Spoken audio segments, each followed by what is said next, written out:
ठिकाणी सावधपणानं उभे राहिलेले होते. पंचगुलिया गोष्ट देतीन हात वळणी वज्र मोठी दृष्टी कुंभ हानिता नीट पाठीन पाडिली सृष्टी दुःख दुखित.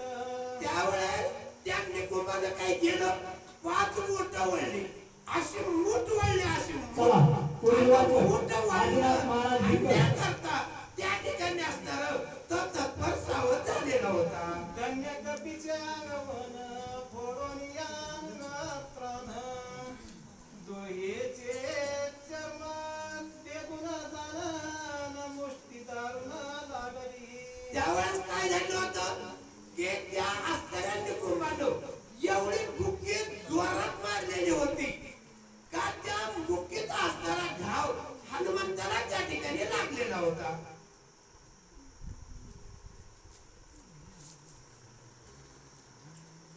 प्रभु रामचंद्र भगवान की जय. मृष्टी अनिता गोळा गुळा राक्षस हृदये निगती जोळा प्रताप तेज चावमळा जेवी अंतराळा माविलो. जसं त्यांनी कुंभाला हनुमंतरायाकडे मारलं तसं हनुमंतरायानं त्याला एक अशी बुक्की मारली का ते बुक्की त्याची छाती फोडून मध्ये गेलेली होती. अशा प्रकारचा मार लागलेला होता. ऐसे हनुमंते आपण निकुंभ पाडिला जाण तरी त्यासी नळे मरण अंगवन सांगिला. त्या हनुमंतानं असं त्याला बुक्की मारून खाली पाडलं, पण त्या ठिकाणी असणारा तो निकुंभ मरत नव्हता. पुन्हा हनुमंतासोबत युद्ध करण्याकरता तो निकुंभ त्या ठिकाणी उभा राहिला होता. हनुमंते म्हणे मृष्टीघात निकुंभ पाडिला मूर्छित पडिला तो जांभळा देत लोहे प्राणात तयाचा. त्या हनुमंतरायाच्या बुक्कीनं तो निकुंभ चक्कर येऊन पडला हे खरा, पण त्याचा सध्या ठिकाणी जांभळ्या द्यायला लागला, जांभळ्या, पण तो निकुंभ त्या ठिकाणी मेला नाही. पडल्या पडल्या रणांत राक्षस स्वाये ब्रह्महित पवनी स्वाचित दरी हनुमंत कवळुनी. तो असणारा राक्षस तसा खाली पडलेला होता, पण युद्धाचा भेद घेणं सोडलेला नव्हता. पडल्या पडल्या हात पुढे केले आणि हनुमंतरायाला आपल्या मिठीमध्ये धरण्याचा प्रयत्न केला. मला म्हणून निश्चित हनुमंते टाकीला अपेक्षित राक्षस भवनी स्वाचित गरी हनुमंत कवळुनी. त्यावेळेस हनुमंतरायाने विचार केला होता, हे राक्षस मेले, ह्याच्या कशाला नादाला लागायचंय, पण ते राक्षस मेलेलं नव्हतं. ते सावध झालो आणि पुन्हा हनुमंतरायाकडे हात त्याला पुन्हा मिळले आणि हनुमंतरायाला पकडण्याचा प्रयत्न केला. गरीला मानून हनुमंत उलास राक्षस सैन्यात वा वा. एक जाऊन लंक्यांत हरिके सांगत. आणि त्या निकुंभानं हनुमंताला धरलो. या राक्षसाच्या सेनेमध्ये सगळ्याला आनंद झाला. एकतर माझ्यासारखा लई उतावळा होता, पळतच गेला लंकेमध्ये. रावणाला सांगितलं, रावणा आज ते वाटेर धरलं म्हणजे आता काय बिगर नाही त्या वानराची. बहुता प्रकाराचा वय रे हनुमान धरिला युधा माधुरी. वा वा. ऐसे सांगता निशाचरी दशश्री अतिराख. म्हणजे काय झालं होतं, त्या सगळ्या लोकांना विचार केला, यानं लई जणांना मारलो आणि याचा लई जणांना धाक पडलेला होता, पण हे आता पकडल्या गेलं. जरी धरिला हनुमंत तरी त्याचा न करावे घात. जरी आणला लंक्यांत करिता कांत राक्षसा. त्यावेळेस रावणानं सांगितलं किंवा म्हणले त्याला जरी धरलं असलं तरी पण तुम्ही काय करा, त्याला मारू नका, मारू नका. तर त्याला असं धरून आणा लंकेमध्ये, तो परत काही संकट करणार नाही. अशा प्रकारचं त्याला गच्च धरून या ठिकाणी घेऊन या. मागे धरिला ब्रह्मपासी तेन मारवेच्या मासी. मारून या राक्षसासी दळून लंकेसी प्रतापे. अरे जर का म्हणले पाठीमागा याला ब्रह्मपाशामध्ये आम्ही धरलो होतो, तरी पण म्हणले या वानराला आपल्याला काही मारता आलं नाही. तसं म्हणले हे वानर फार मोठं शक्तिवान आहे, अशा प्रकारचा रावण त्या ठिकाणी सांगू लागला.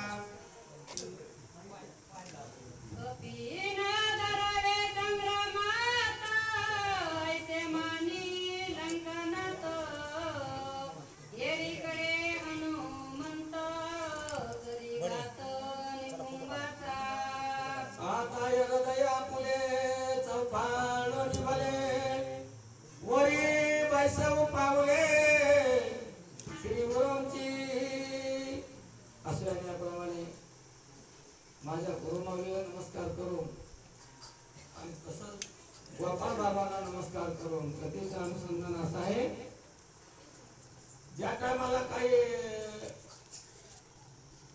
राक्षसाने राजा रावणाला सांगायचं काम केलं, राजा त्या वानराला निकुंभाने धरलेला आहे असं ऐकल्याबरोबर ते थरथर थरथरच कापायला लागलं. पहिलं बाप रे मला आता काय अवघड झाली सगळं राहत, कारण ह्याला रट्टा माहिती होता पहिला आणि झटका माहिती होता लंकेचं काय केलं या वानराला. ते म्हणताय जरी मी धरला असलं त्या वानराला तरी पण इकडं आणायचं काम करायचं नग, लकडी वगैरे मकडी वटणी येत नसती या. मग असंच लागत असतं ह्यांना. मनात विचार करायला बऱ्याच लोकांना सांगायला लागले, हो ऐका, जरी मी धरला असलं ना तरी ते तिकडच मला इकडं नग इकडं नग असं ते बोलायला लागलं. निकुंभे धरिता हनुमंतासी, तोय मुष्टी हानी त्यासी, मिठी न सोडून मारुतीसी, ओढे तेनेसी रणभूमी. धरला हनुमंताला, हनुमंताला धरलं, हनुमंताने मी त्याला मारलं, पण त्याने एक बुक्की हनुमानजीला मारलेली आहे. आता हनुमानचा विचार जर केला तर वज्रदेहित हनुमानजी. आता तुम्हाला त्याच्यात थोडं प्रमाण जर सांगायचं म्हणलं तर बाजाराचं जाऊ द्या तिकडे. आता हे जे खांब आहे ना, तो खांब कशाचा, सिमेंटाचा, वाळूचा, खडीचा.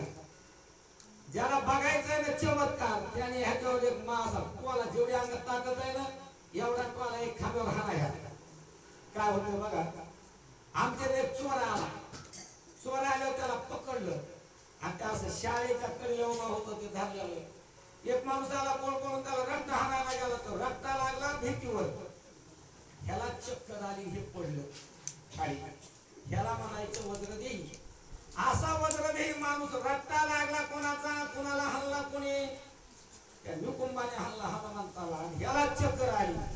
आता असं युद्ध करायचं म्हणल्यावर काय फायदा काय त्याच्यामध्ये, कळायला पाहिजे आपण काय करतो, काय करायचंय, कशामुळे करायचंय. नाही जर कळलं तर मग असंच होत असते. आज म्हणून रामायण ऐकायचं बघा, नुसतं काय नक्कल करण्याकरता लावलेलं नाही, ह्याच्यातलं समजाने उली उली होऊन घ्यावा आणि आपण असं बनावा, असं वागावा, तर रामायण ऐकल्याचा फायदा नाही तर काय फायदा. तुम्ही तसं म्हणायला मला समजा तुम्ही दिसतात की समजे असं वागतात आणि समजा तुम्ही ह्याच्यात उली उली घेणारच आहे, अजिबात सोडणार नाही, असे भक्त आहेत तुम्ही असं त्या ठिकाणी बोलायला आहे. न सुटे निकुंभाची मिठी, हनुमान पडाल्या लोटी, जे पिता राक्षसाची गाठी, हाती संकटी सोडिला. हनुमानची गाठ पडली, आता संकट आलं म्हणले, संकटाच्या ठिकाणी सोडून द्यावं लागतं म्हणले. मारलाय रट्टा आणि धरलाय पकड, पण जाऊ द्या म्हणले, आता एक बार द्या सोडून, ह्याला सोडून बघू म्हणले. असं हनुमानजीनं काम केलं, सोडायचं काम केलं त्याला. ह्यानं धरलं होतं हनुमंताला निकुंभाने. पण मला एक बार बघा सोडून काय होतंय ते, काय झालं मग. सोये सोडोनी ऐसिया परी, हनुमान उडोनी अंबरी, उडी घातली निकुंभावरी, संग्राम गजरी गर्जना. सोडून दिलं ना हनुमानजीनं, मोठ्यानं गजर केला, प्रभो रामचंद्र भगवान की जय. आणि आकाशात उड्डाण केलं, वरून खाली अंगावर मारला. आपण जसं हिरीत मुटका मारतो ना तसा. आता हनुमानजीचा मुटका काही एवढा सोपा आणि साधा नाहीये. कारण वज्र देईल. आता वज्र किती निबर आहे आणि वज्र कसं असतं तुम्हाला थोडक्यात सांगतो. वज्र राजा इंद्राच्या हातात आहे.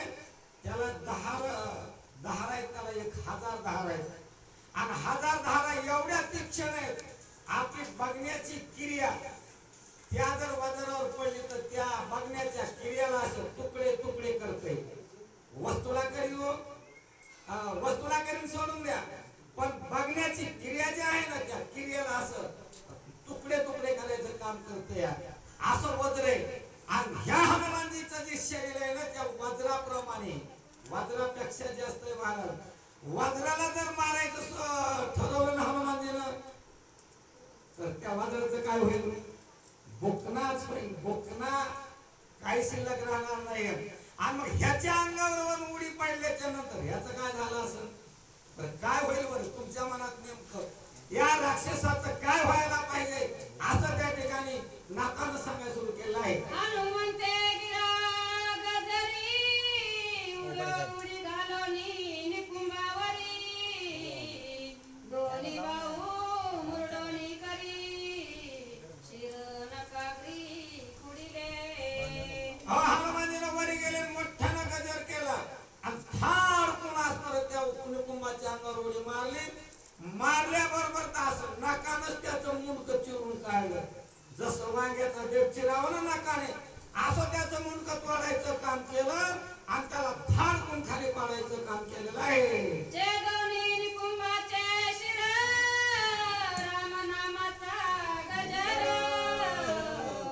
हनुमंते केला भुभुकार गरजली वानर हरिनामे. हनुमानीने त्याचं समजा शरीर चिरून टाकलं, मुंडकं तोडून टाकलं, मोठ्याने गजर केला. गजर तो केला असा हनुमानजीने कधीच स्वतःचा गजर केला नाही. काय काय वानर करते ना आपला गजर का आपल्याला यश प्राप्त झालं, आनंद झाला म्हणून करते. पण हनुमानजी रामाला सोडून कधी गजरच करीत नव्हते. असा गजर हनुमंताने केलेला आहे. हनुमंते बळानु बंदे निकुंभ मारिला महायुते वानर नाचती आनंदे जय जय शब्दे गर्जनी. असा हनुमानजीने निकुंभाला मारल्याच्या नंतर वानराला सर्व वानराला आनंद झाला. आनंदाच्या डोही आनंदाची तरंग आणि आनंदाचे अंग आनंद. हे मागचं जरी नाही कळलं ना तरी आनंदाचे अंग आनंद एवढं कळलं तरी आपल्याला मोठेपणा झाला. बाद झालं एवढं कळलं तरी. वानराने आनंदाच्या भरात हनुमंताच्या नावाचा गजर सुरू केला. भगवान चंद्राच्या नावाचा गजर सुरू केला आणि नाचायला लागले समजे वानर. कामो आमच्या हनुमंतानं राक्षसाला जिंकलं, राक्षसाला मारलं.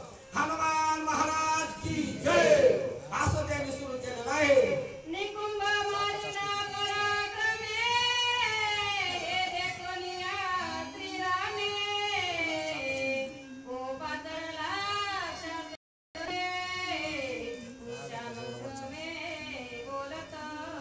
असं रामानं पाहिलं ते रामाच्या कानावर गेलं. हनुमंताने निकुंभ नावाच्या राक्षसाला मारायचं काम केलं आणि काय मोठं काम केलं.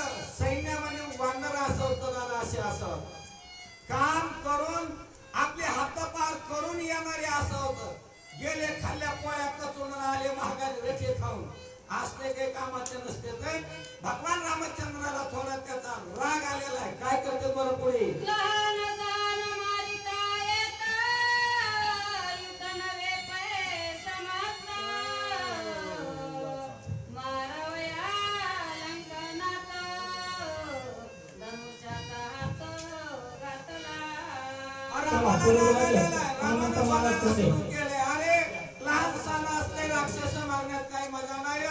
साक्षात आता डायरेक्ट इनडायरेक्ट असणारा रावणालाच मारायला पाहिजे असं कोणी विचार केला. भगवान रामचंद्राने विचार केला आणि आपल्या धनुष्याला बाहेर काढायचं काम केलं. आता मात्र